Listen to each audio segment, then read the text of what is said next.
Sam Jackson has been incredibly supportive of me and has told me many times that he would act in something that I directed, which has been amazing. I'm not worthy, basically. and then I went straight to Dave Filoni and I was like, so let's just talk about Mace Windu and where he is. Can we just talk about this? Because is he dead? Is he? Prepare your ears, humans. Happy, Sad, Confused begins now. Hey guys, welcome to another edition of Happy, Sad, Confused. I'm Josh. Welcome to the podcast. Today we have Ms. Bryce Dallas Howard, actor, and more particularly for this conversation, director Bryce Dallas Howard. We talk about her new film, Pets, Star Wars, her dad, who makes a more than a cameo appearance in this conversation, and much, much more. Thanks, guys, as always, for checking out the podcast. For those of you that might have checked out our Emilio Estevez conversation last week, and there were a lot of you between that conversation and my Breakfast Club 40th anniversary reunion. That's a lot of pickup in the pop culture sphere. So that was really exciting. It's always cool to see people take an interest in what we do over here. So thank you for checking it out. If you haven't checked out, especially the Emilio chat, because that's particular to the podcast, check it out. It's a really cool one that I'm very proud of. Some things to mention. We have a new event that we have just announced. I'm going to be hosting a Q&A, not a podcast actually, just a Q&A. Only difference being it's not going to run on the podcast, so all the more reason to show up because it's exclusive to this live event. April 29th in New York City with Jeremy Renner. Jeremy Renner, fantastic actor, you know him from Marvel, Wind River, The Town, so many great things. I don't need to list Jeremy Renner's credits.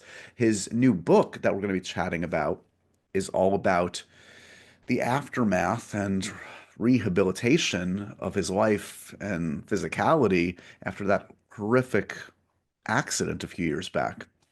He's written very eloquently about, his road back, his long road back. So April 29th, it's going to be at the Gramercy Theater.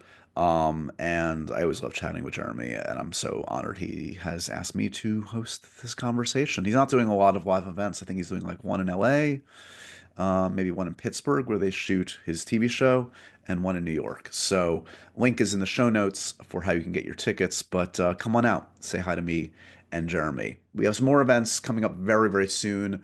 One in May for Star Wars fans. Keep your eyes peeled.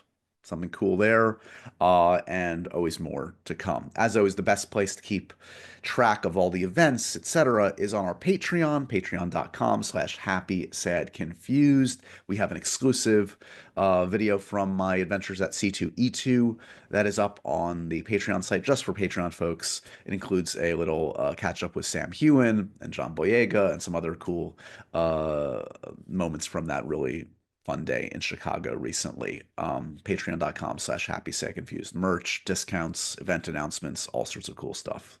That's your place for all things Josh Horowitz and Happy, Sad, Confused. Okay, so back to Bryce Dallas Howard. Her new film is called Pets, and it is a documentary. She's been directing a lot of documentaries in recent years. She's been directing a lot of stuff, period. But this is I think it's her second feature-length documentary. She's done a lot of shorts. She did a lovely one called Dads a few years back. And this new one is called Pets, and it is, of course, about pets and humans' relationships with pets. It is a very sweetly told story, a series of stories about different relationships, features a lot of really sweet reflections from children throughout, and it'll just put a smile on your face, and we all could use that right now. It's on Disney Plus. I encourage you to check it out. This conversation was taped at the 92nd Street Y. Always good to me and good to my guests. And it was also a really cool one because a lot of the participants in the Pets documentary, the real life participants, the producers, folks behind the scenes, all came out to support Bryce on this night. You'll see that she comes out just as I'm starting to introduce her, so you're not going to get the full laundry list of what she's done, but we all know what Bryce Dallas Howard has done, so that's okay. And the other thing to mention I want to say is stick around because Ron Howard, her dad, one of the great filmmakers. Surprised her on stage. I surprised her by bringing Ron out the last 10 or so minutes. And that's a really fun part of the conversation too, to see them, interact. That's all I think I have to say. And yeah, if you're a Star Wars fan, by the way, there's a lot of Star Wars fun conversation in this too. So I hope you guys enjoy this. She's always a delight. Please enjoy me and Bryce Dallas Howard. How's it going? Thank you guys so much for coming out tonight. My name is Josh Horowitz. I host a podcast called Happy, Sad, Confused, and whether you know it or not, you're inside my podcast right now. This is a live taping of the show, and we have a returning champion, one of my favorites. It is the fantastic Bryce Dallas Howard. We know her. We love her. Oh, here she is. I was trying to give you an introduction. Come on, Bryce, come back out. Bryce, come back out. I was going to toot your horn and do the whole thing. I just heard my name and I started walking. She's an amazing filmmaker, an actor, an extraordinary director of the new film Pets. It's on Disney+. It's Bryce Dallas Howard! And Josh Horowitz, yay! It was my one job, Bryce. No, I think it was my one job, was to walk out at the right time. This audience here has just had the opportunity to see this amazing film on the big screen. Congratulations. What a sweet, we need this in the world right now. Thank you. Thank you so much. And thank you, everyone, for coming out and, seeing it live in a theater like this, especially because it's already streaming. So I really, really, really appreciate it. And it's so wonderful to get to experience it on a big screen with everybody who made it, It's very cool. So we were just talking backstage. You kind of answered my own question, but this has to be the best press tour of your life, because basically at every stop, you're cuddling kittens and puppies. You are surrounded by warmth and love. People are showing you their pet photos. Has this been a bit of an unusual press tour in the best possible way? It's the best. It's literally, I arrive at a place and there are just like puppies and kittens. And they're like, which one do you want to hold, Bryce? Like, honestly, it's very heartwarming because in these scenarios in press, you're going to talk shows, you get nervous, like there's a little bit of pressure, you don't want to mess up, but the moment that you see these like innocent, little like animals that are up for adoption, it's just like nothing matters, right? Like it's just, you're just present and you're with them. And so, and that's really how it's been at all the places that I've gone to. Like one of the crew members from The View adopted one of the kittens, and it's just like everyone is so excited. So their animals are definitely magical, and they do magical things to people. I do feel like this film's a good barometer. It's like, show this to a person, and if you don't show some kind of human emotion, you're a robot probably. Correct. Yeah. Right? So you've created a good litmus test, like a Blade Runner kind of test going forward. That's a bonus. Well, yeah, in a sense. I mean, what's cool, what I'll just like add to that is that it's my taste is not very niche. Like I like stuff that a lot of people like. Like I'm a big nerd and stuff like that. And so many people do love animals. Like you were saying, it would be weird for someone to not love an animal. You're a sociopath. I'm sorry. Yeah. Yeah. So I just tried to lean into that, Yeah. So talk to me a little bit about the derivation of this project. So we had talked when your feature doc Dads came out. How does that one bleed into this one? Does this start at Imagine Documentaries with that team, or is this your idea? Give me a sense of the origins of this. Yeah. So I'm just going to go right back to the origin. So I was born in 1981. Settle in. We have an hour. It's perfect. Yeah. My dad would film everything. So basically, I was, yes, we've got a lot of home movies and all of that, but that did not come into play with this movie. But I was working with a lot of folks who then came and created Imagine Documentaries. Like before Imagine Documentaries existed, I was getting to do a lot of short documentary films, and actually did a film about Chrissy Beckles, who created the Sato Project. Is Chrissy here? Oh my gosh, rock star. So Chrissy is a professional boxer and puts all of her winnings into saving dogs, rescuing dogs off of Dead Dog Beach in Puerto Rico. How about that? And that's where Blue came from. That's where Beautiful Blue came from. So years and years ago, I got to collaborate with a lot of the people who ended up, working on this movie on the short that we did about Chrissy, and then learned about the Sato project. And as we were then working on Dads, I just kept thinking, I was like, God, we have to do this with pets. Like, we have to do this with pets. And I pitched it to Justin Wilkes, one of the producers, and he was like, that sounds bad for my allergies. Cut to, he now has a dog who is adorable, and he's totally obsessed with that dog, and I'm sure he takes a lot of Claritin. But everyone was into it, and we were just trying to kind of get through Dads, but I would sort of talk about it nonstop, and then from there, I was having a lot of conversations, like I was saying, with the folks at Imagine Documentaries, and just being like, okay, how can this happen? And started working with a woman named Elizabeth Jameson, who is here, who is the producer of this documentary, and is incredibly passionate about, animal rescue, has 4 cats. Brave woman. That's a producer. And I'd worked with Elizabeth in the past, in particular with casting for documentaries, and so she just knew where to go and who to find. So was the approach kind of self-evident? I mean, it shares a stylistic attributes with Dads, and it's like a really fascinating kind of way you've approached this. So you obviously choose these 5 or 6 deep dive stories, and yet kind of the through line, the interstitials. I mean, you're essentially having children narrate this beautiful story about this relationship between pets and humans.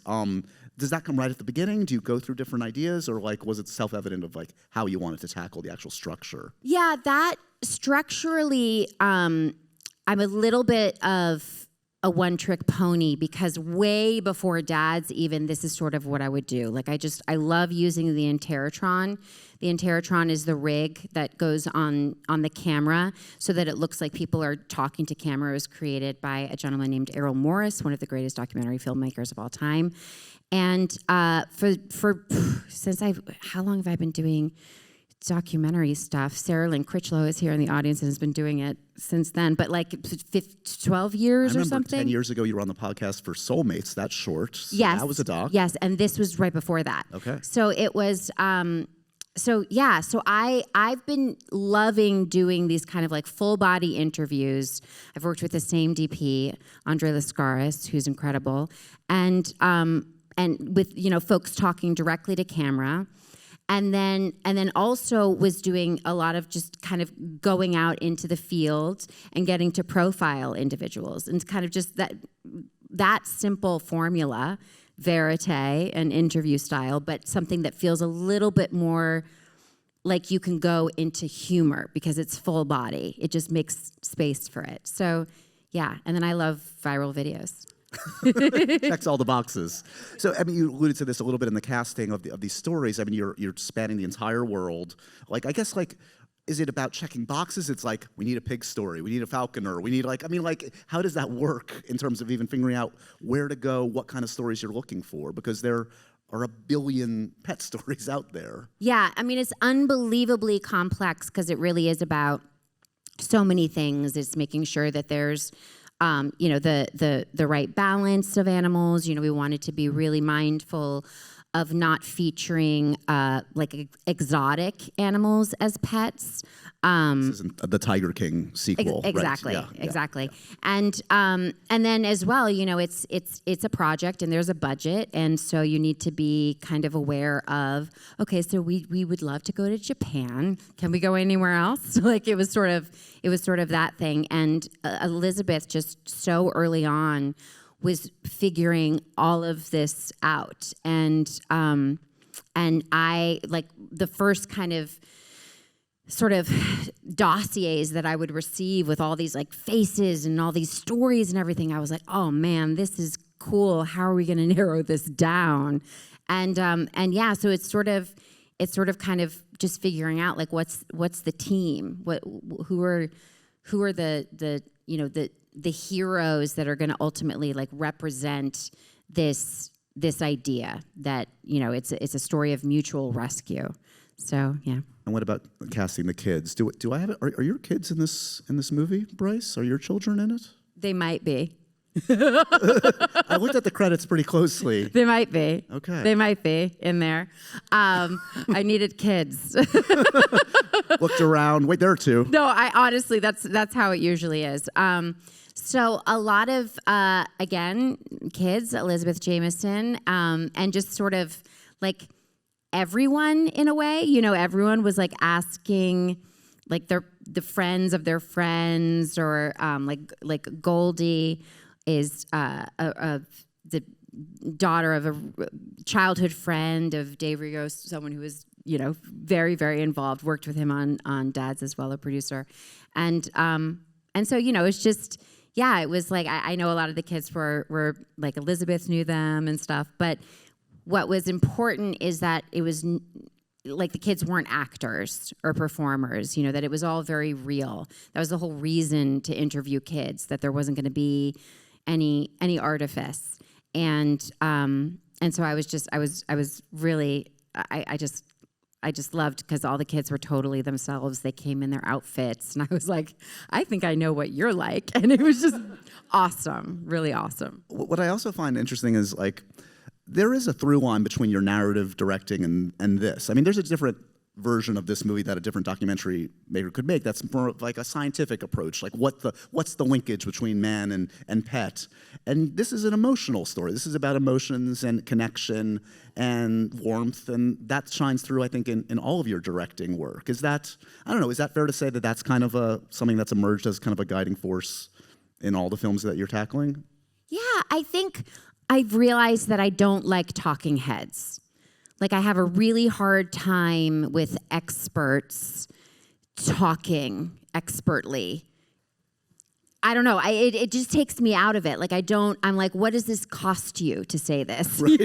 Like, really. And so I, it isn't really, I haven't made stuff about things where you really need to understand the facts or reveal, the real truth is this. It's more kind of just trying to poke at a universal truism that we all start nodding our heads when one person says it. And so I think that was the goal. Yeah, it does feel like, okay, so you do like dads, you do pets, it's like food, sex, like these elemental kind of things that we all share. This is like love, like, human relationships, seniors, moms.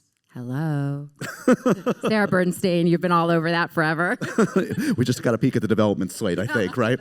All right, where do you stand on these controversial topics? Dressing a pet in human clothing. To be perfectly honest, I don't personally do that because I haven't seen a pet for myself. One of my pets be like, ooh, that's what I want. But I have seen, and I do know that there are pets who they accessorize, and it seems like they really like it. But for me, I don't judge it, But for me, that's not a thing that I've really done. Maybe a lion's sort of head for Halloween or something. Right. You're too aware that you don't want them to feel any discomfort. That you're in their head. You're like, you want them to feel. Yeah. I don't know. I just get a little nervous. I get a little nervous because I know that they didn't choose to put on the clothes themselves. You haven't talked to my dog, Lucy, that likes to dress up as Chucky, the horror figure, for Halloween. I'm sure she does, yeah, Josh. She did. She asked for that. And it was adorable. But in all seriousness, though, you can feel it. I'm sure you would have felt it if Lucy wasn't down with it. You'd be like, no, let's do this. Yeah. Do you, generally speaking, when you encounter a cute pet, is it baby talk or human talk? How do you speak to pets? Yeah, it's baby talk. Yeah. It's out of control. Yeah. It's like, but you want the baby, look at the bubble. It's like, what is happening? What is happening inside? And it's all of us. We have these little love monsters inside of us. I learned, this could be not true, but I heard this once and I've since told everybody, so hopefully it's true, that the part of your brain, when you see something that's cute, the part of your brain that is like associated with cuteness lights up. It's right next to the violence part of your brain. And so when you see something really cute, you're like, oh, it's so cute, I just want to smush it and crush it and eat it. Like, it's. This makes sense, yeah. Yeah. And so that's where that's where the violence comes from. And that's what the voice is, I think. I think the voice is like you're managing your like love and passion with like the like, I don't know, there's like a demon that's like, oh, like it's just, anyway. But that's just me, I suppose. Do you like a good talking animal movie? Where do you stand on like the Babe movies? I love Babe. It's great, yeah. I love Babe. Yeah. I mean, I loved Milo and Otis. It's a good one. Love that a lot. Yeah. There are a lot of great movies, for sure. What's your experience with animals in your own career as an actor? Not much. Yeah. Not much. More children. More children. And they always say, never work with children or animals. Yeah. And I was like, but how about both? Simultaneously. But you know what? There's actually, it's very different doing a documentary than shooting something narrative that has a script that you need to follow. And so working with kids and working with animals are tricky when you have an objective that may or may not be the same objective of that child or that animal. And it is a scenario where you need to respect the free will of that child and the animal, and still in your head you're like, but I really want them to stand there, and so I think that with a documentary, what's wonderful is that there are no expectations. It's just, you're there to sort of see what folks say, see what they do, observe. And I think that's a very fun feeling as opposed to the tense feeling of being on set and being like, oh, they missed the mark, Yeah, we're losing the light and I have to get this 8-year-old to say this line in this way. Yeah. No, there's something freeing, I would imagine, in documentaries of like surrendering to the process and the story. You know the story to a degree, but you're letting it guide you. I'll just say really quickly, Ravi, the lead of Skeleton Crew, is in the audience. Ravi, you and all the other kids were perfect, and I never had to deal with anything. But actually. I'm going to name one of your characters. You tell me if you think they were a dog, cat, pet person at all. Yeah. Okay. Hilly in The Help. No, Hilly's evil. Hilly's one of those sociopaths that would be like, I don't like animals. Yeah. Gwen Stacy, Spider-Man. Oh, yeah. I think, oh, God, is she a dog person or a cat person? I feel like she would be down with both. I think Gwen is game. Yeah? Yeah. Okay. Yeah. Sure. Yeah. I think so. Claire, Jurassic. Feels like there's some trauma related to animals. I don't know. You tell me. I don't think that Claire had a very healthy relationship with animals ever. I'm realizing ever. Right. No, because that's kind of her journey. Claire's character in Jurassic World. And she sort of starts as this C-level executive who's just sort of crunching numbers and seeing dinosaurs as assets rather than the animals that they are. And then she goes on a whole journey over the course of 3 movies.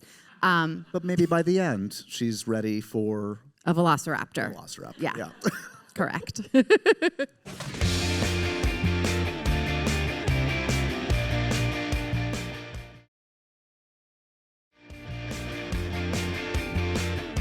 Here's a provocative one. Which of your films, on the documentary tip, not about pets, which of your film productions would have made for the best documentary? The behind-the-scenes making of? I don't know. Manderley, probably. Lars von Trier. Lars von Trier. Yeah, that's always interesting. But okay, but what's you know what? Gosh, there's a lot. Everything is pretty wild, isn't it, Josh? It's not what it looks like. Everything is pretty insane, and that's actually like in many ways, it's much easier to make a documentary because you don't have to come up with incredible things. Incredible things are happening all the time in the world. Human beings are extraordinary and magical and full of pain and humor and wrongheadedness and, right? So there's so much drama that's really happening in the world. And if you can find your way in with a documentary, it's really, you just get to witness it. Whereas, good story, well told, that's made up, you have to make all of that stuff up. And sometimes people won't believe things because they'll be like, oh no, well that's too crazy. Like someone would never do that. But then when you go back to the true story, you're like, no, but the true story was even crazier. Like when my dad was doing Apollo 13, he had to, during the screenings, people would give feedback being like, no, that's not possible. They would never be able to do that. He's like, they literally did that. Like that's actually what it took to bring them back to Earth. And needed to sort of manage that with the audience. And so that's why kind of like leaning into true stories and all of that, there's a sort of gift that comes with endeavoring upon making a documentary. Yeah, don't look at me. This is what happened, okay? I'm not the crazy person. Yeah. Exactly. Yeah.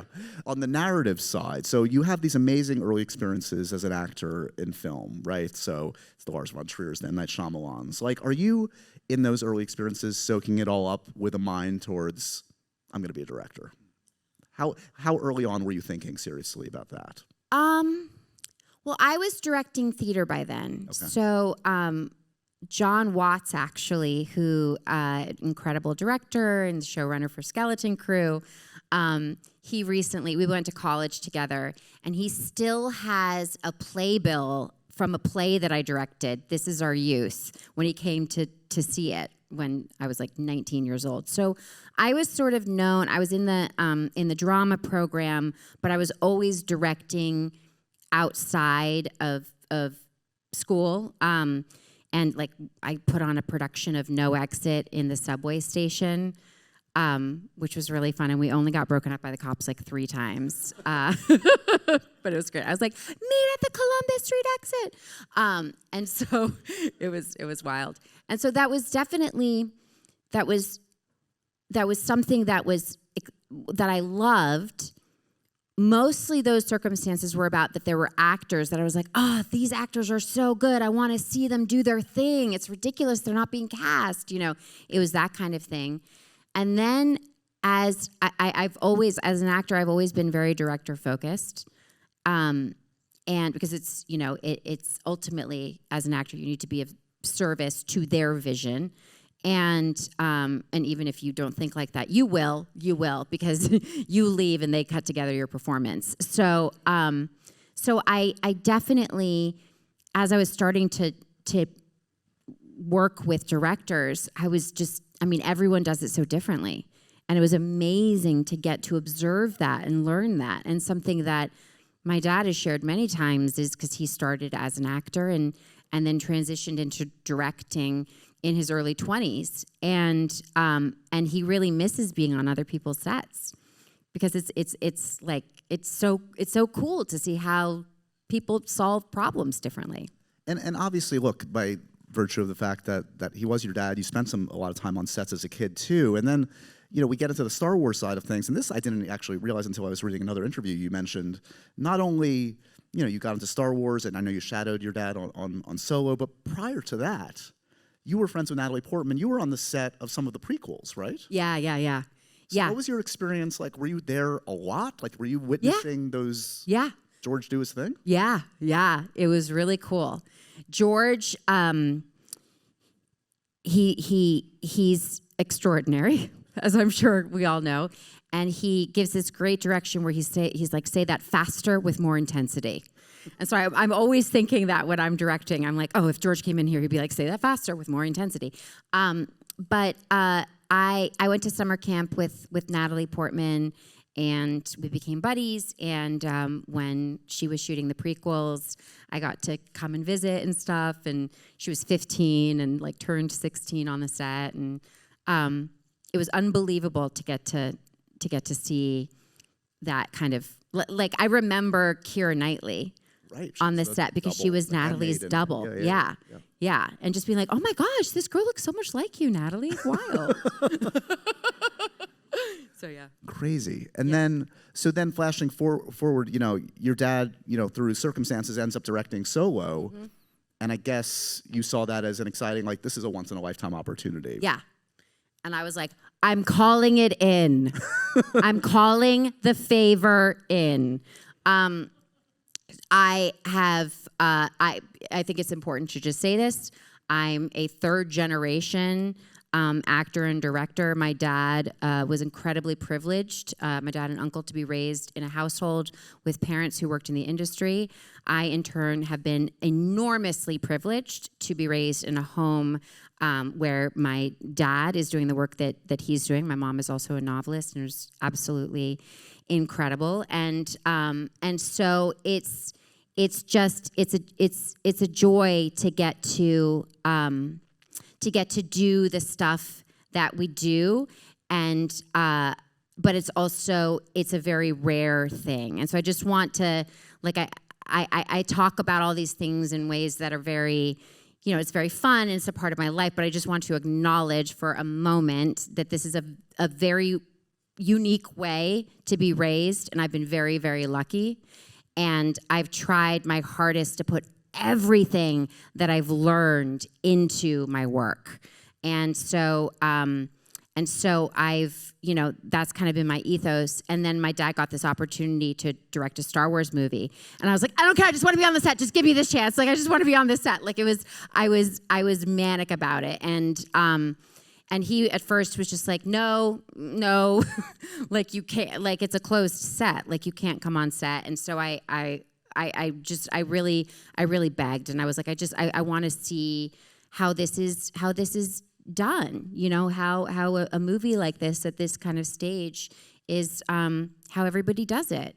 And I was very lucky to get to do that. And from that, I met my now producing partner, John Swartz, and he asked me to write a short film that I ended up writing with my husband that we were developing at Lucasfilm. And so that's how I then I was kind of like in that path and getting to know folks through that, which was really, really, really, really cool. So. And then you get the call and you start to get into the mix to actually direct Star Wars. Mandalorian. Yeah. So, I mean, Star Wars is obviously such a unique beast for a number of reasons. I mean, literally everything you see on screen has to be manufactured, created. You can't just be like, oh, let me pull this rotary phone over here, like from, you know, whatever. This requires a lot of detail and a lot of restrictions in a way. I mean, how do you feel it's creatively satisfying for you to work within the parameters of Star Wars, where there's so much lore, there's so many,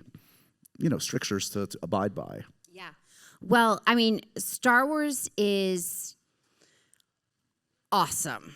Like, it's so fun. It's really, really fun. The tone is fun. The vibe is fun. Everyone who's working on it has their heart in the right place. It's a little bit like Pets in that sense of where it's just like, oh, I love Pets. It's like, oh, I love Star Wars. You know, it's kind of like that. And it's been an amazing journey because there is a significant learning curve every single season. And so it's something, before I worked in kind of, you know, with Jon Favreau and Dave Filoni and all of that, I was testing cameras and kind of working sort of like secretly in emerging tech with Canon camera. And I was kind of like a gearhead a little bit, like kind of into all that stuff. And so Jon Favreau identified that early. He's a super dork. I love him. And so he would sort of give me opportunities to test the technology or to push the animatronic further. And that was very, very, very exciting. And I don't get embarrassed easily. Like I know that things aren't going to work out. Like I know that things are going to fail. It's just that you have to try. And so I think that that's a little bit like a lot of folks who come into Star Wars or any sort of like large production, it seems very intimidating.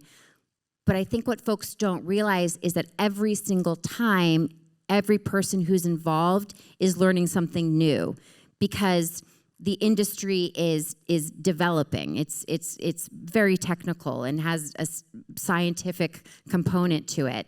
And like, you know, a scientific field, there are going to be new things that come up. So so that's just my long-winded way of saying, like, it's really fun and you learn new things and no one should be intimidated. No, but, I mean, obviously, the innovation is baked into the DNA of Star Wars, whether it's the stuff he was doing on A New Hope to doing digital filmmaking, the volume now. I mean, it's just part and parcel to push the envelope. Yeah. And that must be invigorating as a filmmaker to kind of be the first one to test out the new toys. Yeah, it's really fun. It's really, really fun. And in a way, it almost feels like live theater. Someone else here who's a producer on the movie, Nia Farrell, who I've been able to work with for many years, has been involved in all the Mandalorian stuff and everything.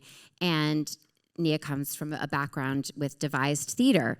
And it's so fun on these sets because it's like sort of you almost have a stage, and you need to figure out how you're going to use the space so that, you know, it's like a small space so that it can feel epic and so it can feel like Star Wars.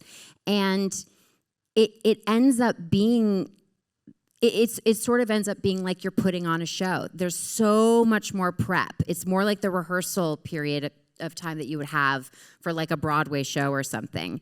And so when you're actually doing it, it goes kind of like this, but it's because at that point you're ready for the performance. And so it's a joy. So when do you get your turn at bat for a Star Wars feature? Have you raised your hand? That has been a discussion. I refuse to believe that you, Filoni, Favreau, Kathy Kennedy, have not said maybe at some point. No? I would always say yes. I would always say yes. You're not the one saying no. You would be up for it. I mean, honestly, it's how many Star Wars features are there, right? Right. I mean, I'm excited to see The Mandalorian and Grogu with Jon Favreau. Yeah. I got to visit set. It's awesome. It's going to be fantastic. Yeah. And I think seeing that as much as sort of, I mean, a lot of filmmakers, like people dream of like winning Oscars and directing Star Wars movies. Like it's a little bit like that. And getting to watch Jon Favreau do his thing and sort of elevate everything that he did within Mandalorian as a show to something that is worthy of a theatrical experience is thrilling. So what I'll say is I'm still learning, and I, you know, I've loved everything that I've gotten to do with Lucasfilm, and if I ever get a chance to do more, you know, they know that I would do got your number, anything. yeah. So is there anything this is my last Star Wars. Is there anything that you've directed for them that I haven't seen yet? Because I can't say anything. Okay. I don't want to get you in trouble. Okay. I can't say anything. Okay. I can't say anything. I can read minds. I feel like I know. Okay.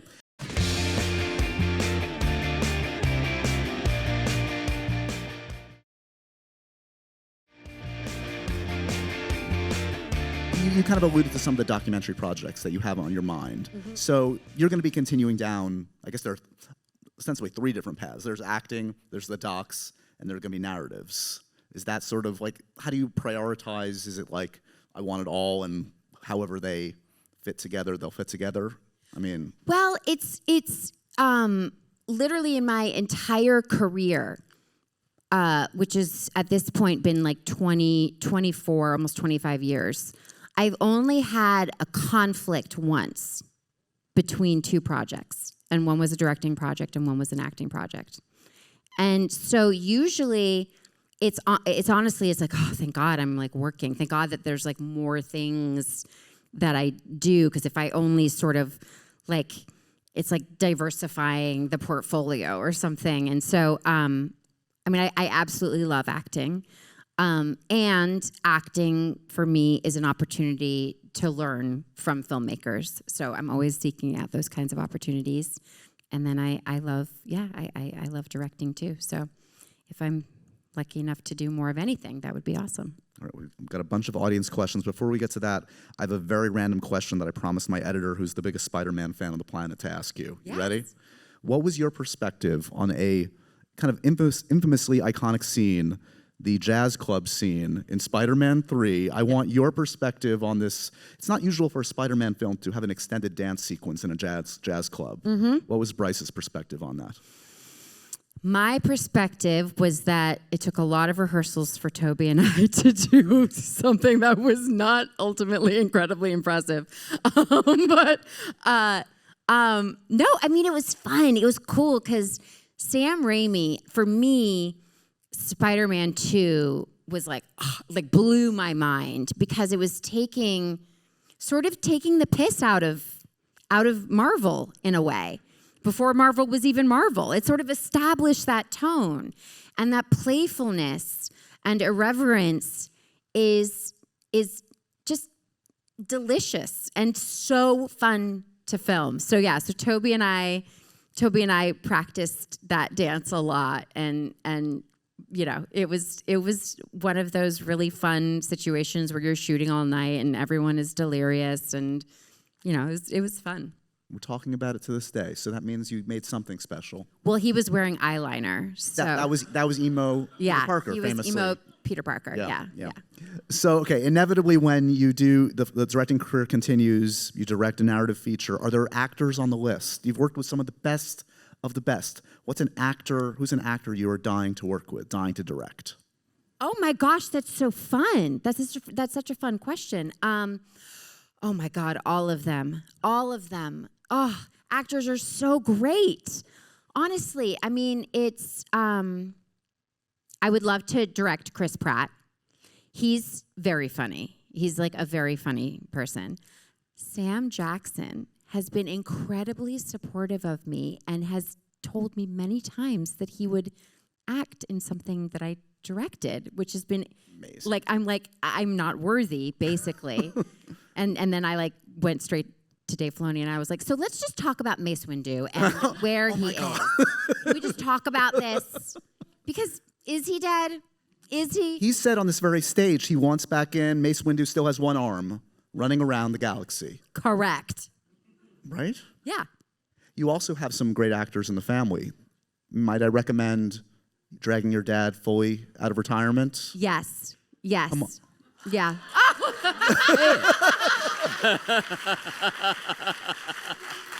It's Ron Hi, Howard. Dad. Have a seat. I'm going to stand over here. Have a seat. Fun. This is an intervention. We have to talk, Bryce. Ron, thanks for joining us. Talk to me about what it's like seeing your daughter center stage, talking about her amazing directing career. It's kind of an out-of-body experience, and I thought I had seen the final cut, and yet you were still at it, and it was even funnier and more emotional than the last time that I had seen. Thanks, Dad. He's not biased at all. I'm going to tell a quick story though about being proud of Bryce sitting in the audience. She was doing Tartuffe.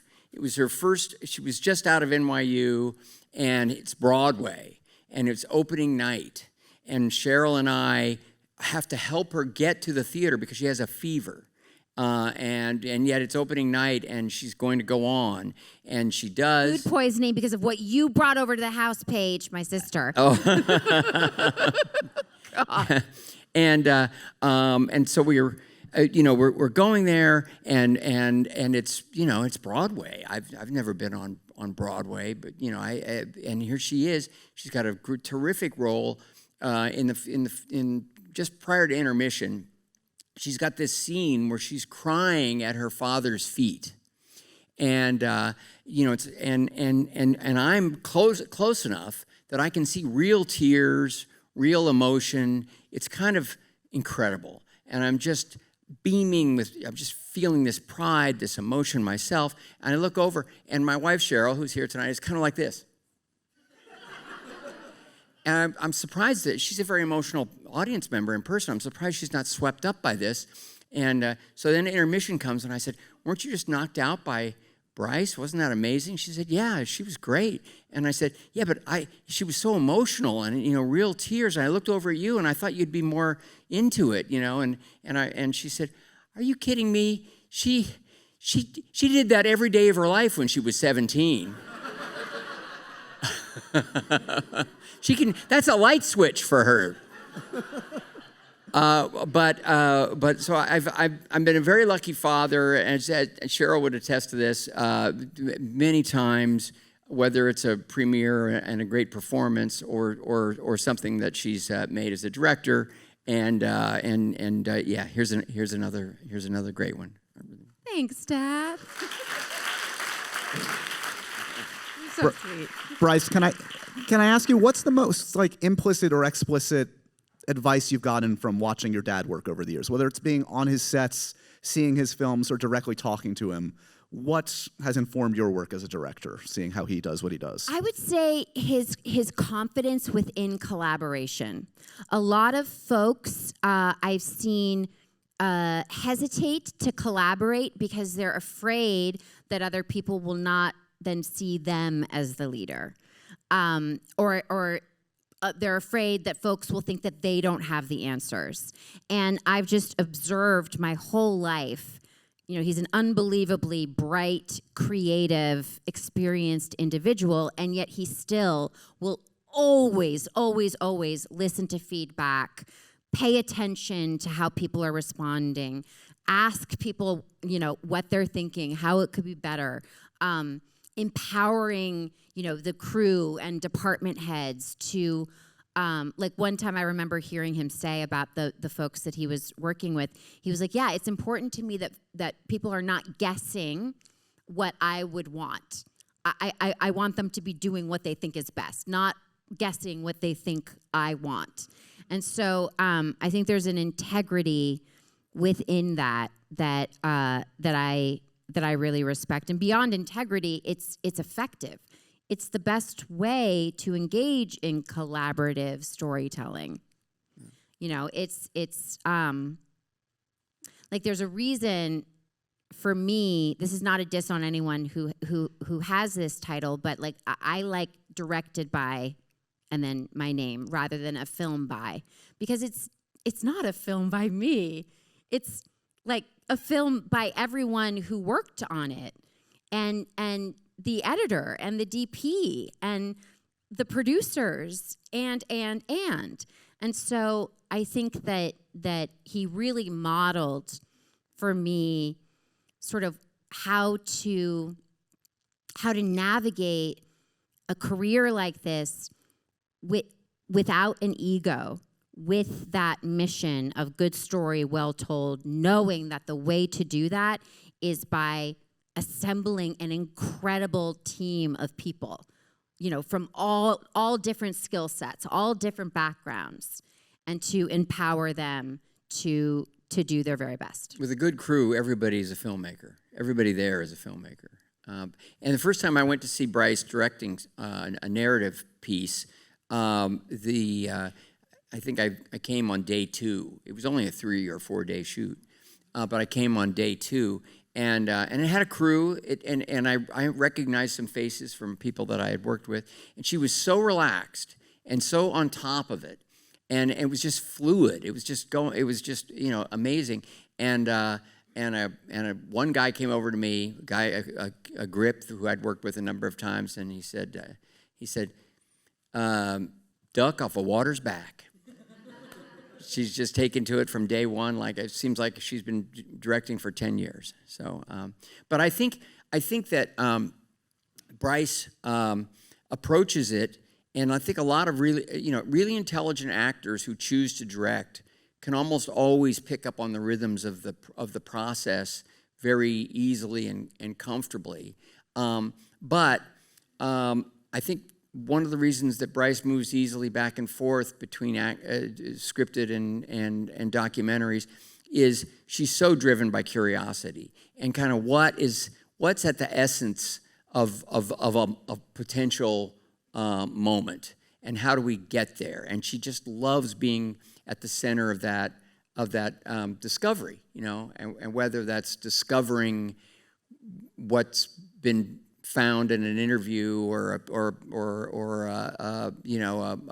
piece of archival footage or whatever it is she might be looking for, or what can be discovered out of a moment that's scripted that perhaps was never thought about before. So it's really fun to see her develop, and it's even more fun to be the beneficiary as founder of Imagine Entertainment. So Brian Grazer and I appreciate all you've brought to the team. Thanks, Dad. So Bryce, looking at your My chance to gloat a little. Yeah. Give me a break. Looking at your dad tonight, we've greenlit the Mace Windu series. What are we going to cast Ron as in the Mace Windu he's series? so good. He's so good. So has everyone seen the studio? So good. I was so nervous for him because he hasn't acted. He's done some stuff like in, Arrested Development. He's done, some cameos here and there, but like a real part with like dialogue, and they're shooting it all with oneers, so you cannot mess up. And I was very nervous for him. So I went with him. I was like a momager. Like I went with him to set, and I liked what he was wearing. I approved of that. She'd acted with Seth Rogen, so she thought she could pave the way. It was okay. And made sure he was hydrated. And then he went and he did the rehearsal. And honestly, I was like, oh my God, he was so good. He was so on point. And everyone was just sort of like baffled by it, frankly. And I guess you have learned a bit from Tom Hanks over the years. And you were great before Tom Hanks, but he's like, he definitely rubbed off on you. You were talking about pets, animals that you worked with as an actor, and a director versus the pets in our lives. And Cheryl loves animals and grew up with animals, and we've always had at one point we had 14 cats living in our barn. It was like Andrew Lloyd Webber in there, but it is so different. And I thought, as you were talking about that, Please tell the Lassie story. Okay, that's what I was going to tell. Okay, so I was had left the Andy Griffith Show and was kind of in between series. Happy Days had not started yet. How old were you? 15, gawky 15. And during Easter break from high school, I had an opportunity to actually do a guest shot on Lassie. Which, okay, that sounds like a decent job. Sure. Now, this was when Lassie was no longer living with a family. Lassie was an existential hero roaming America, solving problems, like Route 66 or something, or Kung Fu. And so the storyline was there was this boy who rode horses, loved horses, and a horse got sick, and the father was a problem, and I can't even really remember the plot. But at one point, I'm supposed to be standing there next to Lassie, holding Lassie, and my horse is very sick and dying, and I'm emotional. Now, Lassie was shot super fast, really fast, one take only. And no matter what you did, if you got through the lines and said them, they were moving on, going on. So we do this wide shot where, I'm supposed to be emotional. I'm holding Lassie here by the collar. Lassie's sitting, and I'm supposed to be kind of crying and saying something, and it wasn't very good. But they printed it, take one. Now they didn't. They did my close-up. I tried to sort of get the emotion right and everything, but it wasn't good at all. But print, moving on. And I said to the director, sir, could please, maybe just one more take. I just feel like I could just do that better. And he said, oh, no, kid, no, we got that, we're fine, good, moving on. Close up of Lassie. So now they move in for a close-up of Lassie, and I'm thinking, well, I didn't do very well in mine, but you know what? My hand happens to be holding Lassie's collar. So maybe at that moment where I'm emotional, I'll just kind of I'll like tense my hand around Lassie's collar, and maybe that'll just maybe add to the emotion. So they're rolling cameras, they're doing that thing, and I'm getting to that emotional point, reading my off-camera dialogue, and I sort of tense my hand on Lassie's collar, and all of a sudden I hear, "Cut! Cut!" And the director comes up to me and says, "Kid, don't you ever frickin' try to steal Lassie's close-up again." Okay, take 2, let's do it. So I've held my hand still, so There are children in the audience, right? It wasn't frickin'. It wasn't frickin'. You don't mess with number 1 on the call sheet, ever, even if it's a dog. Wasn't it don't ever F with Lassie's close-up? Wasn't it that? Don't try to steal it. Don't try to steal Lassie's close-up. But later, Cheryl surprised me, and I got a collie, Cooper. Yeah. Cooper, yeah. We're almost out of time, so we're going to do the happy, sad, confused, profoundly random questions for you, Bryce. Ron, you're welcome to jump in with any answers that occur to you, but Bryce, you're front and center for this. And the first question's very appropriate. We ask this of all guests: dogs or cats? But I can't choose. I understand. I get it. I'm a both. I get it. I'm a both person. Okay, that's fair. It's like saying, like, do you want to act or direct? Right. Or like narrative or, documentary. Like I can't. Do you collect anything? What do you collect? In childhood, porcelain dolls. Okay. Yeah. Do you have a favorite video game of all time? Time gal. There was like a time travel She thing. wasn't really allowed to play video. I wasn't allowed to play. I wasn't. No, but I would go to Alice Levitt's house and I would play Time Gal. And I liked that one because there was a story. Yeah.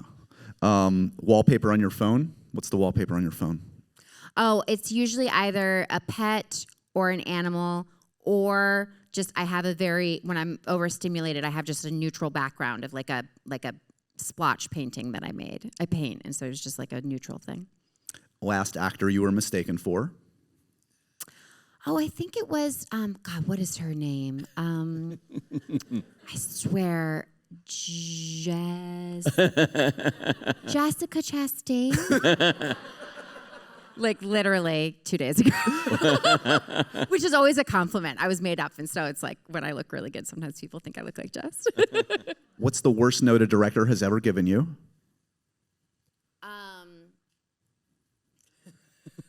500% less. Wow.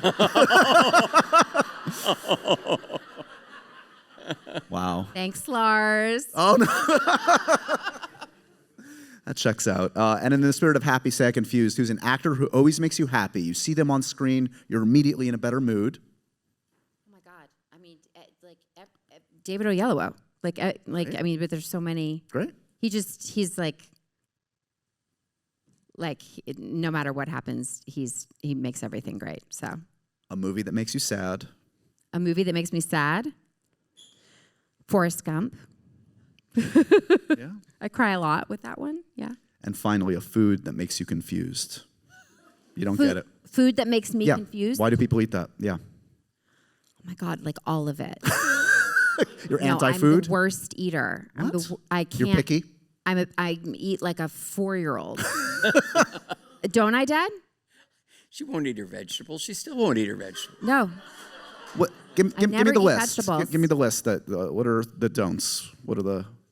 I mean, honestly, I want to be like almost anything. Like I've never had anything that is like exciting in any way. Like I just stick to the very basics, and nothing is touching anything else. And there might be some coordinating colors, and I might be a little neurospicy when it comes to food. Yeah. Okay. Yeah. It's a good note to end on. Congratulations on this fantastic film. I was saying before, the world needs a bright, beautiful story like this in the universe right now. I know this audience is going to spread the good word of pets. Thank you so much for having us and for hosting us here and letting us watch it on the big screen and celebrating, all the work that everyone did. It's very, very fun. So thank you. Thanks, everybody, for making this a very special night. Thanks to Ron for sharing the stage. And most of all, thanks to Bryce Dallas Howard, the director of Pets. Thanks, Bryce. Appreciate it. Thanks, everybody. Thanks for coming out.